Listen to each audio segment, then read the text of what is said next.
अस्मद्गुरुभ्यो नमः अस्मत्परमगुरुभ्यो नमः अस्मत्सर्वगुरुभ्यो नमः श्रीमते रामानुजाय नमः अस्मद्गुरुपरम्परायै नमो नमः ब्रह्मादीनां गुरुं पूर्वं विद्यागृहमेदिनं पाञ्चरात्रप्रवक्तारं वन्दे नारायणं प्रभुं विश्वक्षेणं तं तदाक्षं भरद्वाजं कपिञ्जलं मुनीन् वन्दे पाञ्चरात्रप्रवक्तारान् भारद्वाजाख्यमाचार्यं विष्णोः पादाब्जसमुश्रितं वन्देऽहं सुगुणाम्बोधि सालग्रामाचलोद्भवम्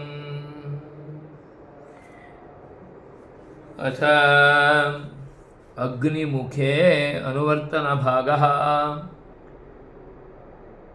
ओं भूर्भुवस्सुवः स्वाहा प्रजापतय इदन्नमम अथ ध्यानम् द्विशीर्षकं सप्तहस्तं त्रिपादं सप्तजिह्वकं द्विशीर्षकं सप्तहस्तं त्रिपादं सप्तजिह्वकं द्विशीर्षकं सप्तहस्तं त्रिपादं सप्तजिह्वकं द्विशीर्षकं सप्तहस्तं त्रिपादं सप्तजिह्वकं वरदं शक्तिपाणिं पाणिं च बिभ्राणं सुक्षुवौ तथा वरदं शक्तिपाणिं च बिभ्राणं सुक्षुवौ तथा वरदं शक्तिपाणिं च बिभ्राणं सुक्षुवौ तथा वरदं शक्तिपाणिं च बिभ्राणं सुक्षुवौ तथा द्विशीर्षकं सप्तहस्तं त्रिपादं सप्तजिह्वकं वरदं शक्तिपाणिं च बिभ्राणं सुक्ष्रुवौ तथा द्विशीर्षकं सप्तहस्तं त्रिपादं सप्तजिह्वकं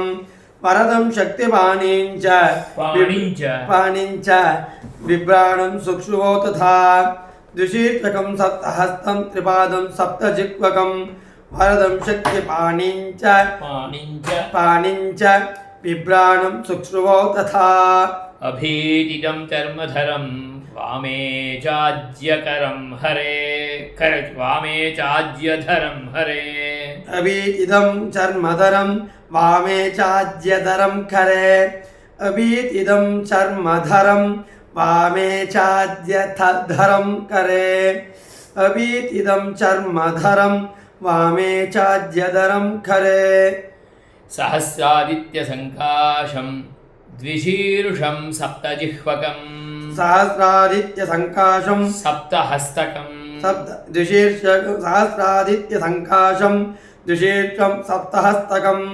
सहस्रादित्यसङ्काशं द्विशीर्षं सप्तहस्तकं सहस्रादित्यसङ्काशं द्विशीर्षं सप्तहस्तकम् अभीतिदं चर्मधरं वामे चाज्यधरं करे सहस्रादित्यसङ्काशं द्विशीर्षं सप्तहस्तकम् अभीतिदं चर्मधरं वामे चाज्यधरं करे सहस्रादित्यसङ्काशं द्विशीर्षं सप्तहस्तकम् अभीतिदं चर्मधरं वामे चाज्यधरं करे सहस्रादित्यसङ्काशं द्विशीर्षं सप्तहस्तकम् सप्तजिह्वं त्रिनयनं त्रिपादं पाटलप्रभं सप्तजिह्वं त्रिनयनं त्रिपादं पाटलप्रभं सप्तजिह्वं त्रिनयनं त्रिपादं पाटलप्रभं सप्तजिह्वं त्रिनयनं त्रिपादं पाटलप्रभम् अञ्जलिं मुख्यहस्ताभ्याम् इतरे बाहुभिरमे अञ्जलिं मुख्यहस्ताभ्याम् इतरैर्बाहुभिरमे अञ्जलिं मुख्यहस्ताभ्याम् इतरैर्बाहुभिरमे बाहुभिरमे अञ्जलिं मुख्यहस्ताभ्याम् इतरैर्बाहुभिरमे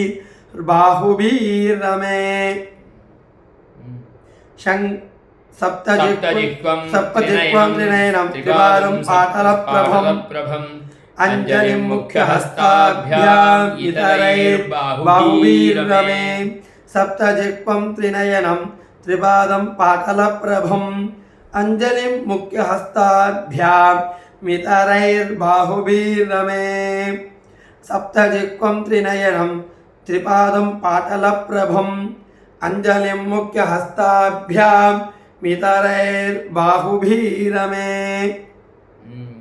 शङ्खं चक्रं श्रुक्ष्रुवौ च दधानं शक्तिमायुधं शङ्खं चक्रं सुश्रुवौ च दधानं शक्तिमायुधम् शङ्खं चक्रं सुश्रुवौ च दधानं शक्तिमायुधम् शङ्खं चक्रं शङ्खं चक्रं सुश्रुवौ च दधानं शक्तिमायुधम् कुण्डपद्मे स्थितं ध्यायेत् अग्निं स्वाहापतिं गुरुः कुण्डपद्मे स्थितं ध्यायेत् अग्निं स्वाहापतिं गुरुः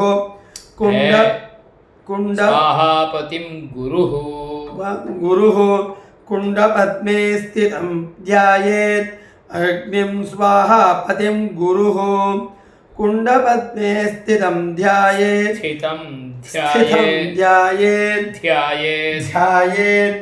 अग्निं स्वाहापतिं गुरुः कुण्डपद्मे स्थितं ध्यायेत् अग्निं स्वाहापतिं गुरुः शङ्खं चक्रं सुश्रुवौ च दधानं शक्तिमायुधम् कुण्डपद्मे स्थितं ध्यायेत् अग्निं स्वाहापतिं गुरुः शङ्खं चक्रं सुश्रुवौ च दधानं शक्तिमायुधम् कुण्डपद्मे स्थितं ध्यायेत् अग्निं स्वाहापतिं गुरुः शङ्खं चक्रं सुश्रुवौ च दधानं शक्तिमायुधम् कुण्डपद्मे स्थितं ध्यायेत् अग्निं स्वाहापतिं गुरुः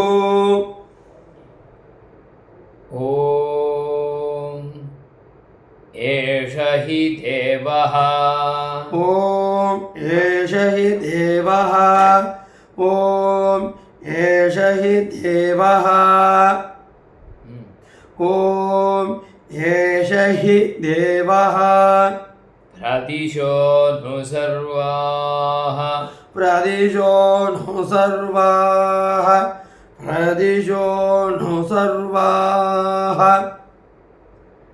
प्रदिशो नु सर्वाः सर्वाः पूर्वो हि सर्वाः पूर्वो हि सर्वाः पूर्वो हि सर्वाः पूर्वो हि एष हि देवः प्रदिशो नु सर्वाः पूर्वो हि एष हि देवः प्रदिशो नु सर्वाः पूर्वो हि एष हि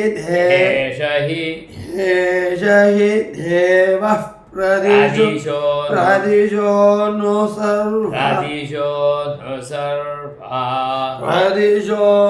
सर्वाः पूर्वो हि एष हि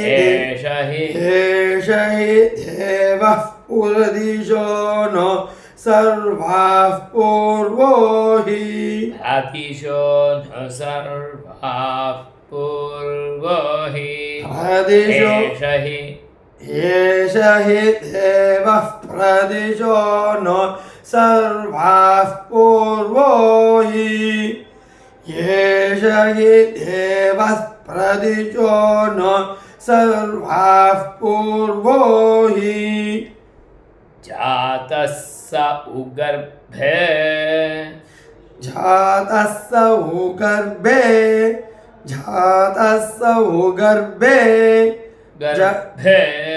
गर्भे जातः स उगर्भे स उगर्भे अन्तः स उगर्भे अन्तः स उगर्भे अन्तः स उगर्भे अन्तः पूर्वो हि जातः स उगर्भे अन्तः पूर्वो हि जातः स उगर्भे अन्तः पूर्वो हि जातः स उगर्भे अन्तः पूर्वो हि जातः स उगर्भे अन्तः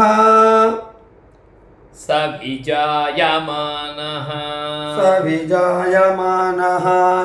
सविजायमानः सविजायमानः सजनिष्यमाणः सजनिष्यमानः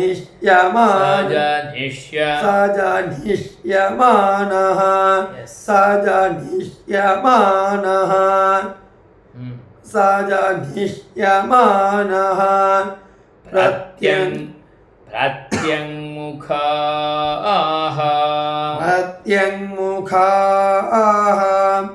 प्रत्यङ्मुखाः प्रत्यङ्मुखाः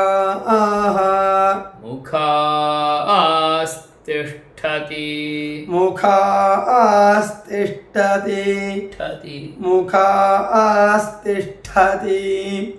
मुखास्तिष्ठति मुखास्तिष्ठति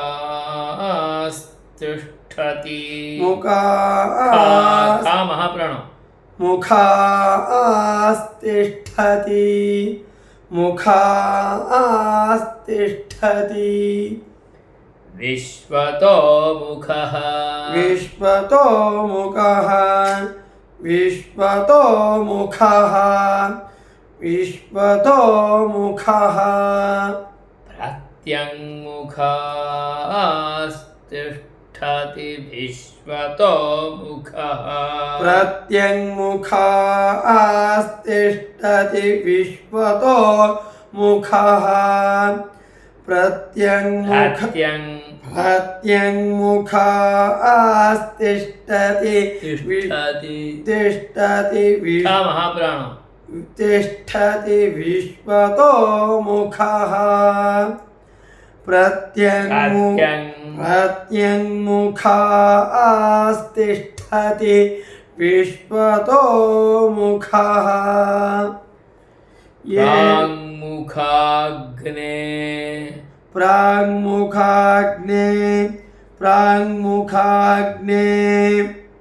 प्राङ्मुखाग्ने ममाभिमुखो भव मम अभिमुखो भव ममाभिमुखो भव दीर्घुण्डा ममाभिमुखो भव ममाभिमुखो भव ममाभिमुखो भव ममाभिमुखो सुमुखो भव सुमुखो भव सुमुखो भव सुमुखो भव सुप्रसन्नो भव सुप्रसन्नो भव सुप्रसन्नो भव सुप्रसन्नो भव वरदो भव वरदो भव वरदो भव वरदो भव प्राङ्मुखाग्ने ममाभिमुखो भव सुमुखो भव सुप्रसन्नो भव वरदो भव प्राङ्मुखाग्ने ममाभिमुखो भव सुमुखो भव सुप्रसन्नो भव वरदो भव प्राङ्मुखाग्ने ममाभिमुखो भव सुमुखो भव सुप्रसन्नो भव वरदो भव प्राङ्मुखाग्ने ममाभिमुखो भव सुमुखो भव सुप्रसन्नो भव वरदो भव तदनु अग्नेः प्रशमनार्थं तदनु अग्नेः प्रशमनार्थं तदनु अग्नेः प्रशमनार्थं तदनु अग्नेः प्रशमनार्थं सप्तजिह्वहोमं कुर्यात् सप्तजिह्वहोमं कुर्यात् सप्तजिह्वहोमं कुर्यात् सप्तजिह्वहोमं कुर्यात् इन्नोरु क्रम शेत्कोण अग्निजननशान्त्यर्थं तत्पूर्वम् अग्निजननशान्त्यर्थं சொல்லு तत्पूर्वम् अग्निजननशान्त्यर्थं तत्पूर्वम् अग्निजननशान्त्यर्थं तत्पूर्वम् अग्निजननशान्त्यर्थं तिलहोमं करिष्ये तिलहोमं करिष्ये तिलहोमं करिष्ये तिलहोमं करिष्ये अग्निजननशान्त्यर्थं तिलहोमम् एट् ओम नमो भगवते वासुदेवाय இந்த சஹஸ்ராரம் பட் எப்படி சௌகரியமா பார்த்து சுதர்சனாதி ஹோமம் ஆச்சுன்னாக்கா சஹஸ்ராரம் பட்டு பாக்கி இதெல்லாம் இல்லை ரெண்டும் பண்ணலாம் தப்பு இல்லை இதே பண்ணுறேன் வாசுதேவ अथ सप्तजिह्व होमः अथ सप्तजिह्व होमः अथ सप्तजिह्व होमः अथ सप्तजिह्व होमः काल्यां मूलमन्त्रेण समिद्भिः काल्यां मूलमन्त्रेण समिद्भिः काल्यां मूलमन्त्रेण समिद्भिः काल्यां मूलमन्त्रेण समिद्भिः अष्टाक्षर्या मध्ये चतुर्वारं जुहुयात् अष्टाक्षर्या मध्ये चतुर्वारं जुहुयात् अष्टाक्षर्या मध्ये चतुर्वारं जुहुयात् अष्टाक्षर्या मध्ये अष्टाक्षर्या मध्ये चतुर्वारं जुहुयात् मनोजवायां प्रणवेन आज्यं मनोजवायां प्रणवेन आग्नेय्यां चतुर्वारं जुहुयात् मनोजवायां प्रणवेन आज्यं प्रणवेन आग्नेय्यां चतुर्वारं जुहुयात् मनोजवायां प्रणवेन आज्यं प्रणवेन आग्नेय्यां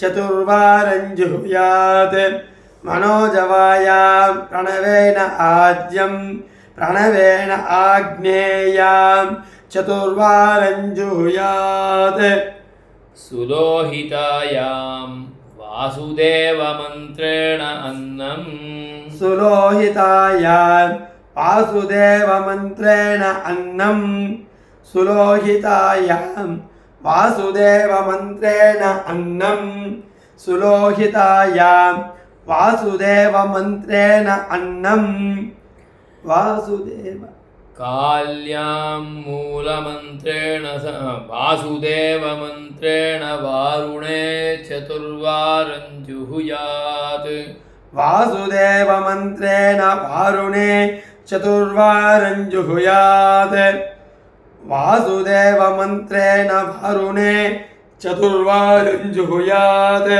सुलोहितायां वासुदेवमन्त्रेण अन्नं वासुदेवमन्त्रेण वारुणे चतुर्वारं जुहुयात् सुलोहितायां वासुदेवमन्त्रेण अन्नं वासुदेवमन्त्रेण वारुणे चतुर्वारं जुहुयात् काल्यां मूलमन्त्रेण समिद्भिः अष्टाक्षर्या मध्ये चतुर्वारं जुहुयात् मनोजवायां प्रणवेन आज्यं प्रणवेन आग्नेय्यां चतुर्वारं जुहुयात् सुलोहितायां वासुदेवमन्त्रेण अन्नं वासुदेवमन्त्रेण वारुणे चतुर्वारं जुहुयात् काल्यां मूलमन्त्रेण समिद्भिः अष्टाक्षर्यां मध्ये अष्टाक्षर्या मध्ये चतुर्वारं जुहुयात् मनोजवायां प्रणवेन आद्यं प्रणवेन आग्नेयां चतुर्वारं जुहुयात् सुलोहितायां वासुदेवमन्त्रेण अन्नं वासुदेवमन्त्रेण वारुणे चतुर्वारं जुहुयात् काल्यां मूलमन्त्रेण समिद्भिः अष्टाक्षर्या मध्ये चतुर्वारं जुहुयात् मनोजवायां प्रणवेन आद्यं प्रणवेन आग्नेयां चतुर्वारं जुहुयात् सुलोहितायां वासुदेवमन्त्रेण अन्नं वासुदेवमन्त्रेण वारुणे चतुर्वारं जुहुयात्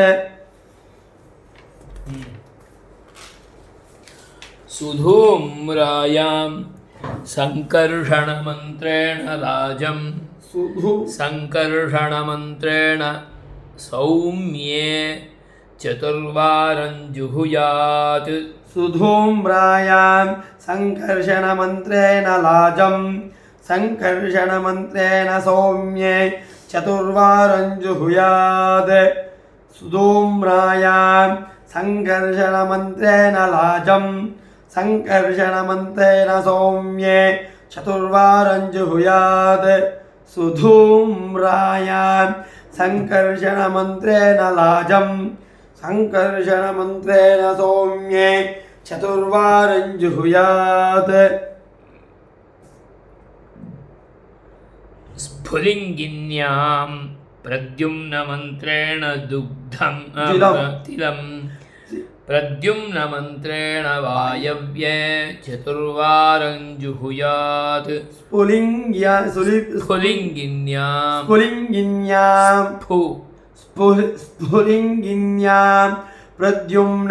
प्रद्युम्नमन्त्रेण तिलं प्रद्युम्नमन्त्रेण वायव्ये चतुर्वारं जुहुयात् स्फुलिङ्गिन्यां प्रद्युम्नमन्त्रेण तिलं प्रद्युम्नमन्त्रेण वायव्ये चतुर्वारं जुहुयात् स्फुलिङ्गिन्यां प्रद्युम्नमन्त्रेण तिलं प्रद्युम्नमन्त्रेण वायव्ये चतुर्वारं जुहुयात् स्फुलिङ्गिन्यां प्रद्युम्नमन्त्रेण तिलं प्रद्युम्नमन्त्रेण वायव्ये चतुर्वारं जुहुयात् विश्वरूपायाम् अनिरुद्धमन्त्रेण दुग्धम् अनिरुद्धमन्त्रेण ईशान्ये चतुर्वारं जुहुयात् विश्वरूपायाम् अनिरुद्धमन्त्रेण दुग्धम् अनिरुद्धमन्त्रेण ईशान्ये चतुर्वारं जुहुयात् विश्वरूपायाम् अनिरुद्धमन्त्रेण दुग्धम् अनिरुद्धमन्त्रेण ईशान्ये चतुर्वारं जुहुयात् विश्वरूपायाम् अनिरुद्धमन्त्रेण दुग्धम् अनिरुद्धमन्त्रेण ईशान्ये चतुर्वारं जुहुयात् करालिकायां पुंसूक्तेन मधु च पूर्वदिग्भागे जुहुयात् करालिकायां पुंसूक्तेन मधु च पूर्वदिग्भागे जुहुयात् करालिकायां पुंसूक्तेन मधु च पूर्वदिग्भागे जुहुयात् करालिकायां पुंसूक्तेन मधु च पूर्वदिग्भागे जुहुयात् श्लोकं काली कराली च मनोजवाच काली कराली च मनोजवाच काली कराली च मनोजवाच काली कराली च मनोजवाच सुलोहिता या च सुधूम्रवर्णा सुलोहिता च या च सुलोहिता च या च सुलोहिता या च सुलोहिता या च सुधूम्रवर्णा सुधूम्रवर्णा सुलोहिता या च सुधूम्रवर्णा सुलोहिता या च सुधूम्रवर्णा स्फुलिङ्गिनी विश्वरूपी च देवी स्फुलिङ्गिनी विश्वरूपी च देवी स्फुलिङ्गिनी स्फुलिङ्गिनी स्फुलिङ्गिनी विश्वरूपी च देवी स्फुलिङ्गिनी विश्वरूपी च देवी लेलायमाना लेलायमाना लेलायमाना लेलायमाना इति सप्तजिह्वाः इति सप्तजिह्वाः इति सप्तजिह्वाः इति सप्तजिह्वाः ఇది చతుర్విష్కుర్మ యజ్ఞకుండం అన్నాక మధ్యత్వ కాళి కాళి కరాలి కాళి కరాలి మనోజవ కాళి కరాలి చ మనోజవ చ స్ఫులింగిని సుధూమ్రవర్ణ స్ఫులింగిని యా చ काली कराली च मनोजवा च सुलोहिता या च सुधूम्रवर्णा स्फुलिंगिनी विश्वरूपी च देवी ஒரு இடத்துல மாதிரி கீழே போயிட்டு மெழுகணும் ஒரு இது काली कराली मनोजवा सुलोहिता या च सुधूम्रवर्णा स्फुलिंगिनी विश्वरूपी च देवी இப்படி 8 ஓகே 1 2 3 4 5 6 7 ஓகே 7 அந்த இது ஒன்று இல்லை நைருத்தியம் இல்லை நைருத்தியமும் இல்லை நைருத்தியம் இருக்குது நைருத்தியமே அது அது உத்தரம் இல்லை ஈசான்யம் இல்லை உத்தரம் இல்லை நைருத்தியம் தட்சிணம் நைருத்தியம் தட்சிணம் நைருத்தியம் இல்லை தட்சிணம் நைருத்தியம் விட்டு பாக்கி உண்டு பாக்கி இதெல்லாம் இருக்குது அஸ்வத்தியம் கரெக்டா மத்தியே அப்படின்னு சொல்றது சரி இது 4 நாள் ஆகுதி 4 நாள் ஆகுதி ஆச்சுன்னா காளி முதல்ல காளி கராளி இந்த பக்கம் வந்து விடுது இது இல்லை இங்கே ஆக்சுவலாக கராளி இங்கே வருது இங்கே இல்லை அது கராளி இங்கே இருக்கு அது இப்போ பண்ணுறது இல்லை காளி கராளி இங்கே இருக்கு ஆனால் அதுக்கு பண்ணுறதில்ல நேராக இது பண்ண போகிறோம் மனோஜவாக்கு அப்புறம் காளி கராளி சுலோஹிதா சுலோஹிதா அர்த்தம் ஸ்புலிங்கினி சுலோஹிதா அப்புறம் ஸ்புலிங்கினி விஸ்வரூபி வரும் எல்லாம் 4 நாள் ஆகுதி சொல்லியிருக்கு 11 மந்திரத்தால் மத்திய அஷ்டாட்சரி இங்கே வாசுதேவ மந்திரேன பிரணவேன வாசுதேவ மந்திரேன அன்னம் அப்புறம் சுதூம்ராயாம் சங்கர்ஷண மந்திரேன ராஜம் சுதூம்ரவர்ண ஸ்புலிங்கின்யாம் அப்படின்னாக்கா இந்த இடத்துல பிரத்யும்ன வாயவ்யே பிரத்யும்ன மந்திரேன திலம் அப்படியே ஈசான்யே அனிருத்த மந்திரேன வந்து துக்தாபாவே முத்கம்னுக்கு அந்த இது ஸோ முத்கம் எல்லாமே 4 ஆகுதி ஆனால் கடைசியில் கராலி கொடுக்கணும் கராலி வந்து ஐந்திரியாந்திஷி பூர்வஸ்யாந்திஷி பூர்வ திக்பாகே ஜுகுயாத் மதுச்ச பும்சூக்தேன்னு சொல்லியிருக்கு அப்போ பும்சூக்தம்னு அத்தனாச்சு 4 ஆகுதி ஆகல இதெல்லாம் 4 ஆகுதி ஆகணும் இது பூர்ணமாக பும்சூக்தம் சொல்லி ஒரே ஆகுதி கொடுக்கணும் இது ஒரு பட்சம் ஒரே ஆகுதி கொடுக்குச்சு அப்படி கொடுக்குறது அந்த சின்ஸில் கொடுக்குறல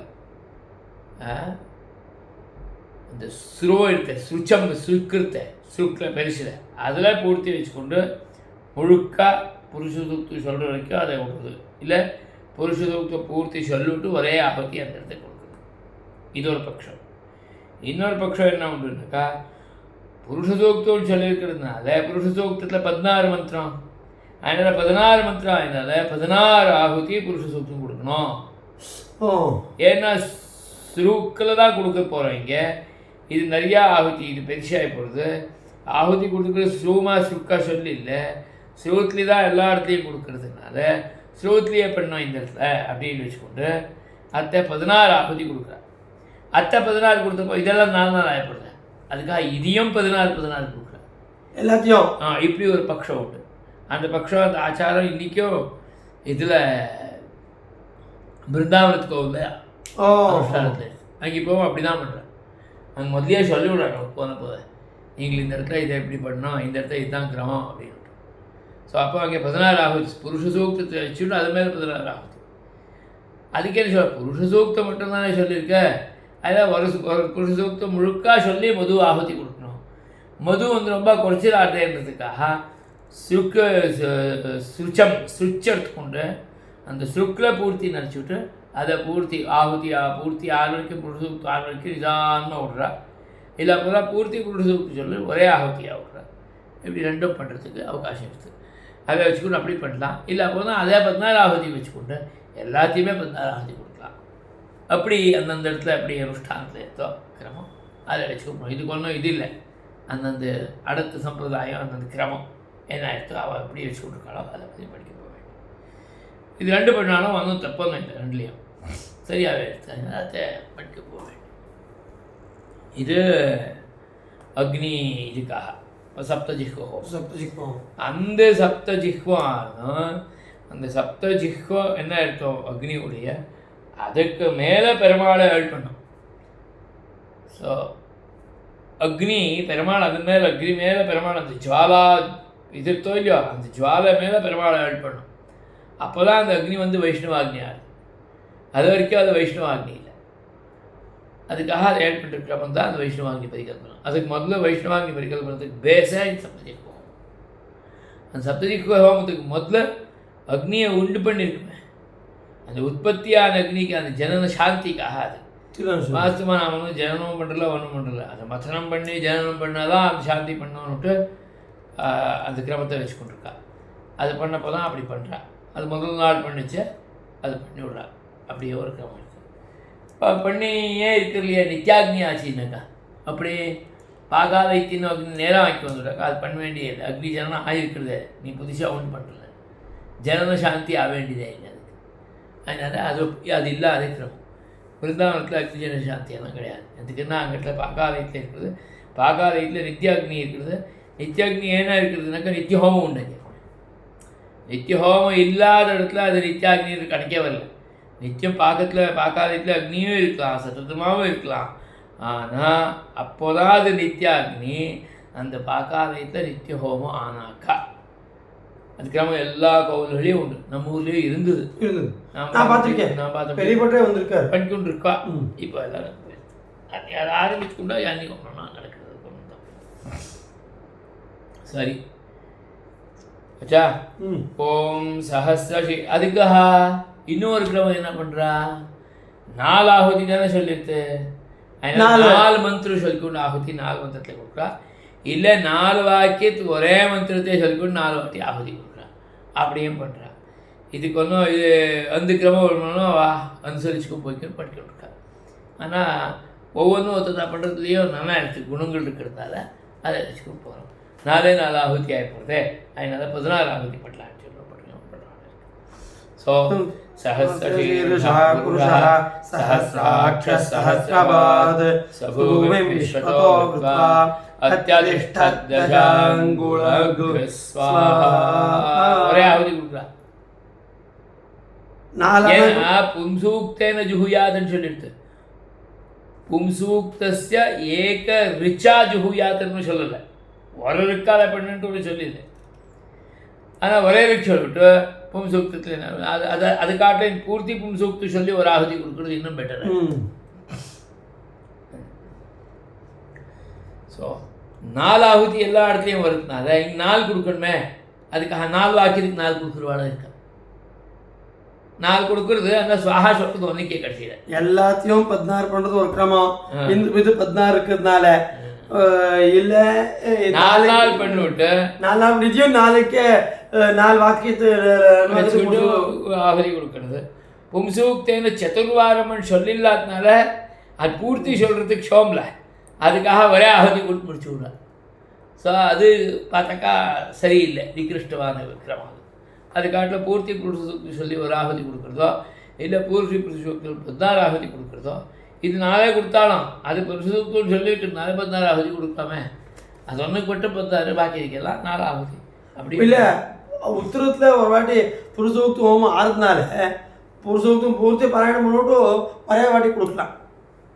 அதே மதுவில் ஆகுதி ஆடணும் நமக்கு இங்கே, அதனால ஒரு வாட்டி பூர்த்தி சொல்லி ஆடணும். ஏன்னா அக்னி ஜென்ம சாந்தி தானே, கராலி ஜுவாலை காண்மே, அப்போ பூர்த்தி சொல்லி ततः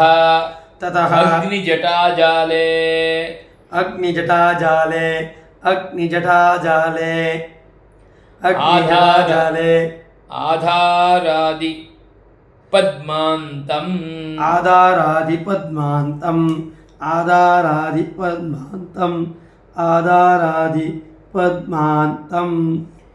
योगपीठं परिकल्पयेत्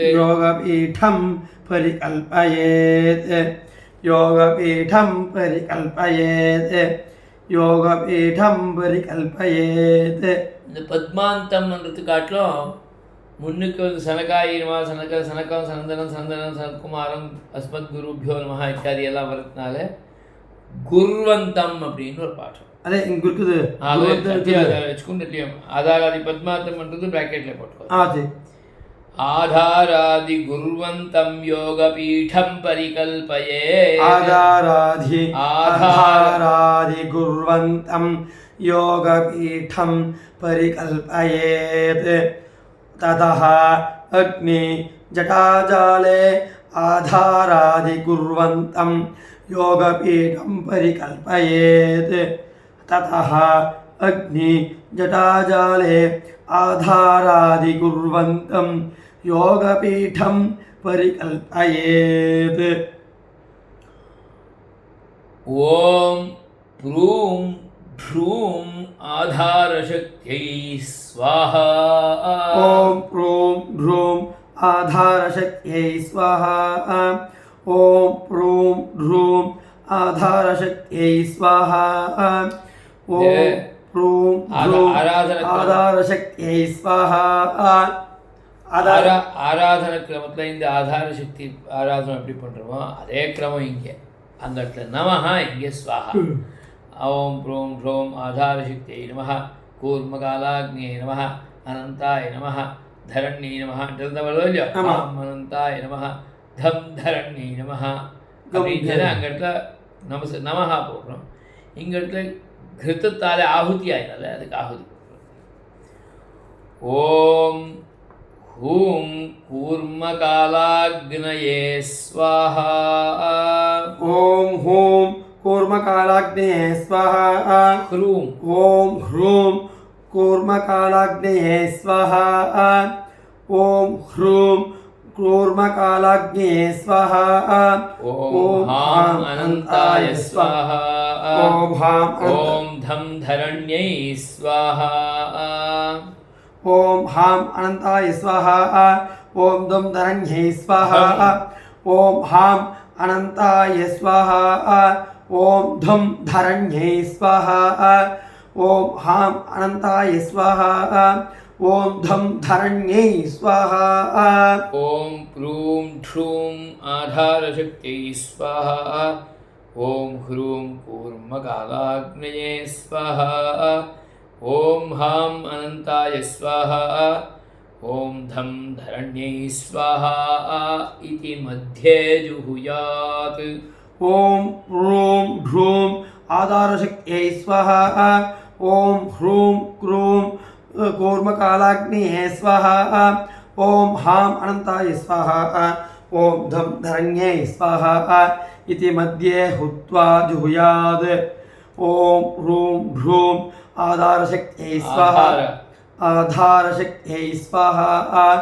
ओम ह्रूं कूर्मकालाग्नये स्वाहा. ओम हां अनंताय स्वाहा. ओम दम धरण्यै स्वाहा इति मध्ये जुहुयात्. अग्नि मध्यत्र ओके अनका अग्नि मध्य अष्टाक्षरी ओम मध्य ज्वाले अदल काली अंदर.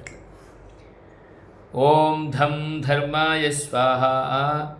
ஓம் ஞம் ஞானாய ஸ்வாஹா, ஓம் வைம் வைராக்யாய ஸ்வாஹா, ஓம் ஐம் ஐஸ்வர்யாய ஸ்வாஹா इति आग्नेयादिषु जुहुयात्।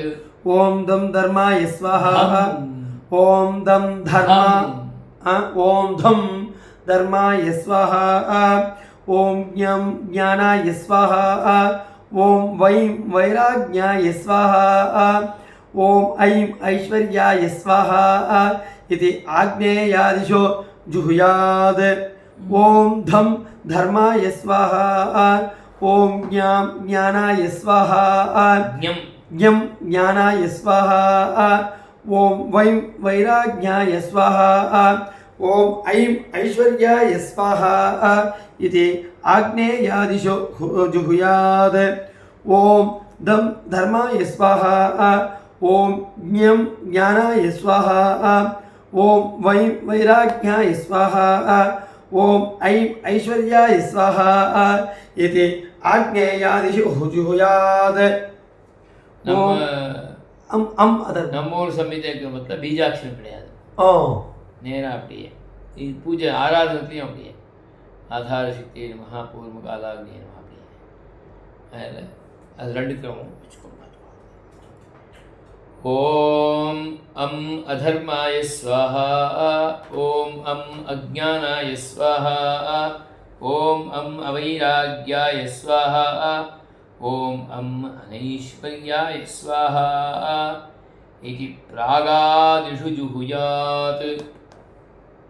ओम अम अधर्माय स्वाहा, ओम अम अज्ञानाय स्वाहा, ओम अम अवैराग्याय स्वाहा, ओम अम अनैश्वर्याय स्वाहा इति प्रागादिषु जुहुयात्।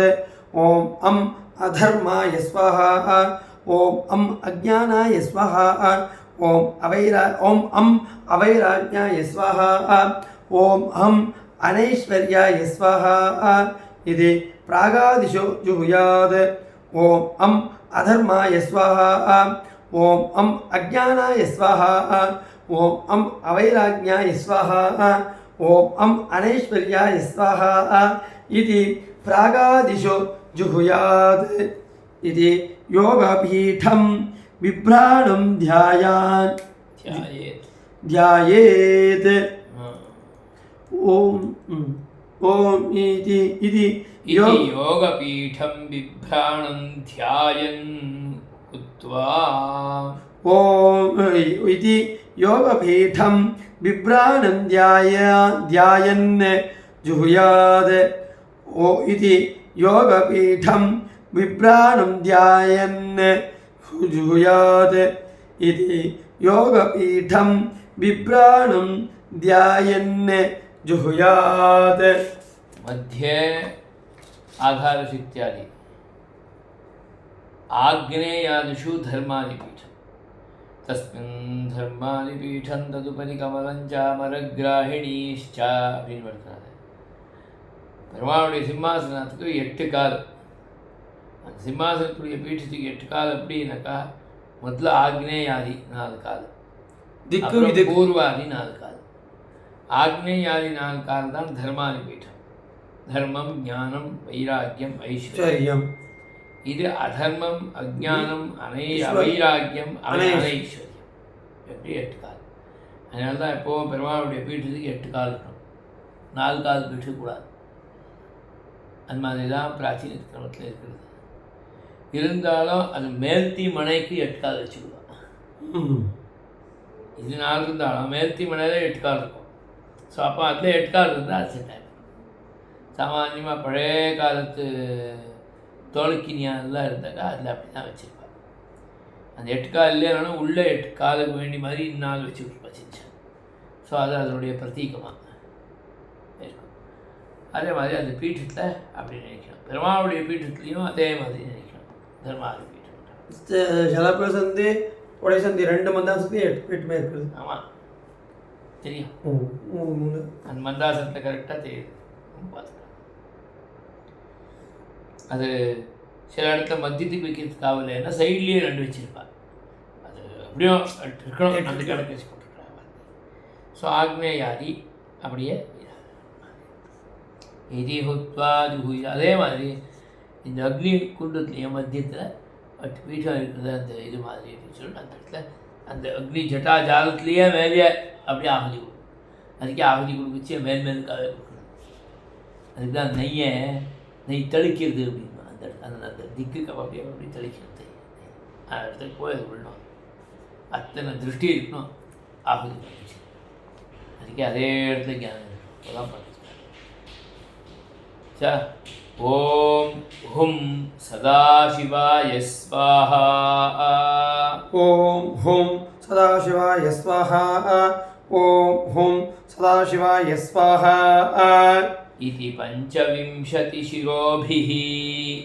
இதி பஞ்சவிம்சதி சிரோபிஹ. இதி பஞ்சவிம்சதி சிரோபிஹ. இதி பஞ்சவிம்சதி சிரோபிஹ. யோகபீடம் பிப்ராணம். யோகபீடம் பிப்ராணம். யோகபீடம் பிப்ராணம். யோகபீடம் பிப்ராணம். சதாசிவம் த்யாயன் ஹுத்வா. சதாசிவம் த்யாயன் ஹுத்வா. சதாசிவம் த்யாயன் ஹுத்வா. சதாசிவம் த்யாயன் ஹுத்வா. பஞ்சவிம்சதி சிகா சதாசிவா. 25 தலை இருக்கிற சதாசிவன்.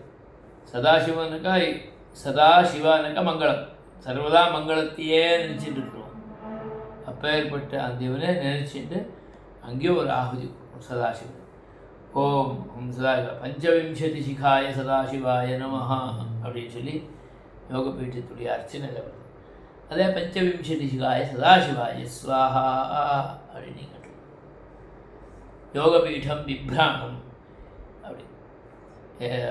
சில இடத்துல அந்த சதாசிவம் மாதிரி அந்த மூஞ்சி இருக்கிறது இப்படி எடுத்துக்கொண்டு இருக்கிற மாதிரி தலை தாங்கி மாதிரி இருக்கும் பாரு. இடத்துல சில இடத்துல அந்த சில்பத்தில் இருக்கும். ஸோ தலை தாங்கி மாதிரி தொங்குற மாதிரி எடுத்துக்கிற மாதிரி பீட்டத்தை சுமக்கிற மாதிரி சுமை தாங்கி மாதிரி இருக்கும். ஸோ அந்த மூஞ்சி அப்படி இருக்கிறோம். அவனும் உருது கொண்டுதாரி தான். அதுக்காக அவன் தெரிய கொண்டு பண்ணோம். இப்படி 4 வேதம். ஓம் ரும். ஓம் ரிம் ரிக்வேதாய ஸ்வாஹா. ஓம் யம் யஜுர்வேதாய ஸ்வாஹா. ஓம் சாம் சாமவேதாய ஸ்வாஹா. ஓம் அம் அதர்வவேதாய ஸ்வாஹா. ஓம் ரும் ருக்வேதாய ஸ்வாஹா. ஓம் யம் யஜுர்வேதாய ஸ்வாஹா. ஓம் சாம் சாமவேதாய ஸ்வாஹா. ஓம் ஹம் அதர்வவேதாய ஸ்வாஹா. ஓம் ரும் ருக்வேதாய ஸ்வாஹா. ஓம் யம் யஜுர்வேதாய ஸ்வாஹா. ஓம் சாம் சாமவேதாய ஸ்வாஹா. ஓம் ஹம் அதர்வவேதாய ஸ்வாஹா. ஓம் ரும் ருக்வேதாய ஸ்வாஹா. ஓம் யம் யஜுர்வேதாய ஸ்வாஹா. ஓம் சாம் சாமவேதாய ஸ்வாஹா. ஓம் ஹம் அதர்வவேதாய ஸ்வாஹா. அதர்வவேதாய அதர்வவேதாய ஸ்வாஹா. இதி கீலரூபான் த்யாயன் ஹுத்வா. இதி கீலரூபான் கீலரூபான் த்யாயன் ஹுத்வா. இதி கீலரூபான் த்யாயன் ஹுத்வா. கீழன்னா ஆணி. ஆணி போல இருக்கிறவாயவா 4 வேதமும். ஆணினாக்க இப்போ அந்த தோளுக்கினி அதில் 4 ஆணி இருக்கும். அப்படியே பெருமாளுடைய பீட்டத்துலேயும் 4 ஆணி இருக்கும். ஸோ அந்த ஆணி 4 நாள் இருந்தது. அந்த 4 நாள் எட்டாச்சு. அப்போ 4க்கு ரிக்வேதம் சொல்லிச்சுனாக்கா இன்னும் ஒரு பாஷம் உண்டு. இந்நாள் ஆணிக்கு கிருதயுகாய ஸ்வாஹா. ஓம் திரேதாயுகாய ஸ்வாஹா. ஓம் துவாபரயுகாய ஸ்வாஹா. ஓம் கலியுகாய ஸ்வாஹா. அப்படியே கிருதயுகாய நமஹ துவாபரயுகாய நமஹ திரேதாயுகாய நமஹ துவாபரயுகாய நமஹ கலியுகாய நமஹ அப்படின்னு சொல்லி யோகபீட்டத்தில் அர்ச்சனையும் அப்படியே வருது. அப்படியே யோகபீட்ட ஸ்வாகாரமும் அப்படியே கொடுத்துக்கணும். கீழரூபான் தியாயன் நோட்பா. கீழரூபம் ஆணி ரூபமாக நினைச்சு பண்ணணும் அப்படின்னு சொல்லி அந்த அது ஆணிங்கிறது அந்த நாராட்சத்தை சேர்க்கறதுக்காக இருக்கிற ஆணின்னு வச்சுன்னா 4 நாள் 8 ஆள் அதை வச்சுக்கொண்டு கரெக்ட். அது நினச்சிக்கொண்டு அந்த கீழே ரூபத்தை நினச்சிக்கணும். அந்த பெருமாளுக்கு ஓன்மோ இல்லை அது ஆதாரமாக வச்சுக்கிறது. சிம்மாசனம்னா ஆணி இருந்தே இருக்கும். ஆணி இல்லாத சிம்மாசனம் வருவா, அதுக்காக அந்த ஆணி ரூபம் என்ன அப்படின்னு. ஓம் பம் பௌதிகாஹங்காராய ஸ்வாஹா. ஓம் ப்யூம் தைஜசாஹங்காராய ஸ்வாஹா. ஓம் வௌம் வைகாரிகாஹங்காராய ஸ்வாஹா. ஓம் பம் பௌதிகாஹங்காராய ஸ்வாஹா. ஓம் ப்யூம் தைஜசாஹங்காராய ஸ்வாஹா. ஓம் வௌம் வைகாரிகாஹங்காராய ஸ்வாஹா. ஓம் பம் பௌதிகாஹங்காராய ஸ்வாஹா. ஓம் ப்யூம் தைஜசாஹங்காராய ஸ்வாஹா. ஓம் வௌம் வைகாரிகாஹங்காராய ஸ்வாஹா. ஓம் பம் பௌதிகாஹங்காராய ஸ்வாஹா. ஓம் ப்யூம் தைஜசாஹங்காராய ஸ்வாஹா. ஓம் வௌம் வைகாரிகாஹங்காராய ஸ்வாஹா. இதி பாஷரூபான் த்யாயன் ஹுத்வா. இது பாஷரூபான் த்யாயன் ஹுத்வா. இது பாஷரூபான் த்யாயன் ஹுத்வா. இது பாஷரூபான் த்யாயன் ஹுத்வா. பாஷம் இது முன்னுக்கு வந்தால் 2 விஷயம் சொல்லுவாங்க. ஓம் சம் சத்வகுணாய ஸ்வாஹா. ஓம் ரம் ரஜோகுணாய ஸ்வாஹா. ஓம் தம் தமோகுணாய ஸ்வாஹா. இதி சூத்ரரூபான் த்யாயன் ஹுத்வா. ஓம் சம் சத்வகுணாய ஸ்வாஹா. ஓம் ரம் ரஜோகுணாய ஸ்வாஹா. ஓம் தம் தமோகுணாய ஸ்வாஹா. இதி சூத்ரரூபான் த்யாயன் ஹுத்வா. ஓம் சம் சத்வகுணாய ஸ்வாஹா. ஓம் ரம் ரஜோகுணாய ஸ்வாஹா. ஓம் தம் தமோகுணாய ஸ்வாஹா. இதி சூத்ரரூபான் த்யாயன் ஹுத்வா. ஓம் சம் சத்வகுணாய ஸ்வாஹா. ஓம் ரம் ரஜோகுணாய ஸ்வாஹா. ஓம் தம் தமோகுணாய ஸ்வாஹா. இது சூத்ரரூபான் த்யாயன் ஹுத்வா. பெருமாளுக்கு பெரிய கயிறு இருக்கும், சின்ன கயிறு இருக்கும். அந்த கயிறுக்கு காப்பு வந்து வழி கயிறு பாசம், உள் கயிறு சூத்திரம். திருமேனிக்கு போடுறது சூத்திரம். கொம்புக்கு இதுக்கு வெளியில் சேர்த்து கட்டுறது, அதுக்கு எல்லாத்துக்கும் பாசம் அப்படின்னு பேர். இல்லை இன்னும் ஒரு கிரமம், திருமேனிக்கு ஒட்டி திருவாபரணங்கள் சாத்துறது சூத்திரம். அந்த திருமேனியுடைய பீഠத்தை பந்தனம் பண்ணுறது பாசம். அப்படி வச்சுக்கொண்டாலும் வச்சுக்கலாம். எனக்கு 2 குணம். அதனால் சூத்திரம் அப்படின்னு வந்தப்போ அது பாசரூபமாக சத்காதி குணரூபமாக இருக்கும். பாசம் அப்படின்னு வந்தப்போ அது அகங்கார ரூபமாக இருக்கும் அப்படின்னு சொல்லி அதை காட்டி பண்ணி காட்டுறேன். தைஜச அகங்காரம், பௌத்திகா அகங்காரம், வைகாரிகா அகங்காரம், சத்வகுணம், ரஜோகுணம், தமோகுணம். பெருமாள்லேயே இதெல்லாமே இருக்கிறது. அந்த பெருமாளுடைய பீഠத்தில் இருக்கிறது, சூத்திரத்தில் இருக்கிறது, இது. ஸோ பெருமாளுக்கு அந்த சூத்திரம் இது எல்லாம் ஆச்சுனாக்கா அவர் ஏழணுமே. அவர் ஏழுறது பத்மத் மேலே. பத்மத் மேலே ஏழணுன்னாக்கா அதுக்கு ஒரு படிக்க வேணுமே. அதான் கூர்மாதி திவ்யலோகான் அப்படின்னு சொல்லுப்பா. தஸ்மின் பரியங்கே அப்படின்னு சொல்லி சித்ராசனத்தை செய்யணும். சித்ராசனம்னு சொல்கிற இடத்துல அதுதான் பரியங்கம்னு சொல்லுவாங்க. பரியங்கம் யாருன்னாக்கா ஜீவாத்மா, இது பஞ்சபூதங்கள்.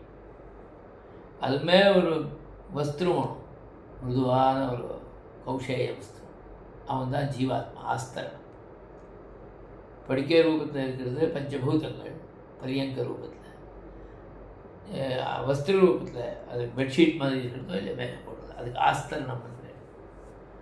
ஸோ ஆ சமந்தாத்து ஸ்தரத்தி, அது இந்த ஸ்தரத்தை அப்படின்னா அதை அப்படி பிரிக்கிறது, வெறிச்சு போடு இதுன்னு சொல்லி வஸ்திரத்தை. அது மாதிரி அது ஆஸ்தரணம். அவன் ஜீவாத்மா. அந்த ஜீவாத்மா மேலே பெருமான் எழுதுறான். அதுவும் கமல புஷ்பத்து மேலே பத்மாயி நமஹா அப்படின்னு அத்திய காட்டுறாங்க. மஹி என பிருத்திவி, తోయం అనగా జలం, తేజ అనగా మారు అగ్ని, మారుత అనగా వాయు, వాయు அப்படியே வியோமான்னா ஆகாசம். பிருத்திவியப் தேஜோ வாயு ஆகாஷாத்மனேன்ட்டே சொல்லலாம். இதை మనక ஓம் மஹீதோய தேஜோ மாருத व्योमात्मने हुं फट् स्वाहा. ओम महीतोय तेजो मारुत व्योमात्मने उं फट् स्वाहा. ओम महीतोय तेजो मारुत होमा व्योमात्मने हुं फट् स्वाहा. ओम महीतोय तेजो मारुत व्योमात्मने उं फट् स्वाहा. इति तूलिकारूपं ध्यायन् हुत्वा. इति तूलिकारूपं ध्यायन् हुत्वा. इति तूलिकारूपं ध्यायन् हुत्वा. इति तूलिकारूपं ध्यायन् हुत्वा. ॐ मं आस्तरणरूपाय जीवात्मने स्वाहा. ॐ मं आस्तरणरूपाय जीवात्मने स्वाहा. ॐ मं आस्तरणरूपाय जीवात्मने स्वाहा. ॐ मं आस्तरणरूपाय जीवात्मने स्वाहा. इति आस्तरणरूपिणं ध्यायन् हुत्वा. इति आस्तरणरूपिणं ध्यायन् हुत्वा. इति आस्तरणरूपिणं ध्यायन् हुत्वा. इति आस्तरणरूपिणं ध्यायन् हुत्वा. இப்போ 4 மண்டலம், அதுக்கு மேலே கமல புஷ்பம். சாஸ்திரம் 4, அது மேலே 4 மண்டலம். 4 மண்டலத்துக்கு 4 பேர். வன்னி மண்டலம், சோம மண்டலம், சூரிய மண்டலம், பத்மம். 3 மண்டலம். அதுக்கப்புறம் பத்மம். சாரி, 3 மண்டலம். வன்னி மண்டலம், சோம மண்டலம், சூரிய மண்டலம். ஓம் ராம் வன்னிமண்டலாய ஸ்வாஹா. ஓம் சாம் சோமமண்டலாய ஸ்வாஹா. ஓம் ஹாம் சூரியமண்டலாய ஸ்வாஹா. ओम राम वन्यमंडलाय स्वाहा. ओम साम सोमंडलाय स्वाहा. ओम हाम सूर्यमंडलाय स्वाहा. ओम राम वन्यमंडलाय स्वाहा. ओम साम सोमंडलाय स्वाहा. ओम हाम सूर्यमंडलाय स्वाहा. ओम राम वन्यमंडलाय स्वाहा. ओम साम सोमंडलाय स्वाहा. ओम हाम सूर्यमंडलाय स्वाहा. उपरि ஓம் பம் பத்மாய ஸ்வாஹா. ओम पम पद्माय स्वाहा. ओम पम पद्माय स्वाहा. ओम पम पद्माय स्वाहा. इति उपरि उपरि क्रमशः ध्यायन् मध्ये हुत्वा. उपरि इति क्रमशः ध्यायन् मध्ये हुत्वा. इति क्रमशः ध्यायन् मध्ये हुत्वा. इति क्रमशः ध्यायन् मध्ये हुत्वा.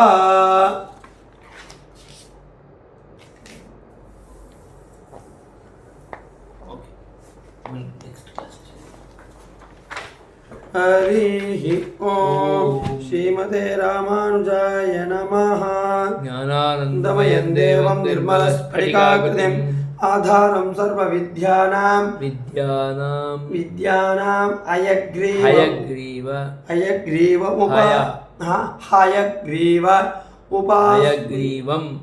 हयग्रीवम् उपास्महे.